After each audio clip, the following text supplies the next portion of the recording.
how to use a Surfshark VPN. Now Surfshark VPN is actually a premium VPN, but they also offer limited amount of areas for free users as well. To use a Surfshark VPN is fairly simple. You open the Surfshark VPN app. Normally you have to create an account and login, so make sure you create an account and login. If you have a subscription, that's even great. If you don't, that's also totally fine. You can still connect to some of the areas. Right on the homepage, you'll come to the VPN tab. You will see whether or not you have a subscription. You will see the nearest and the furthest country, which is the fastest country as well.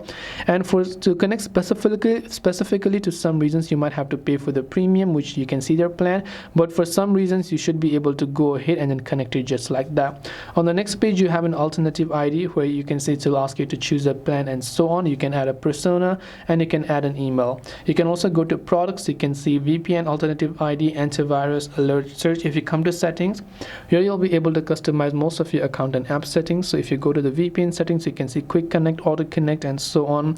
You can go to app settings for appearance and other stuff for notifications, and in your account section you can change your password, your email, and even a subscription and play with it around a bit. And you can also get help and refer a friend. To connect to a certain region, you select those region after you subscribe to their plan and you'll be able to connect to them. This way you should be able to use Surfshark VPN. I hope this video helped you. If you have any questions, feel free to leave them down. Thank you for watching and see you in the next video.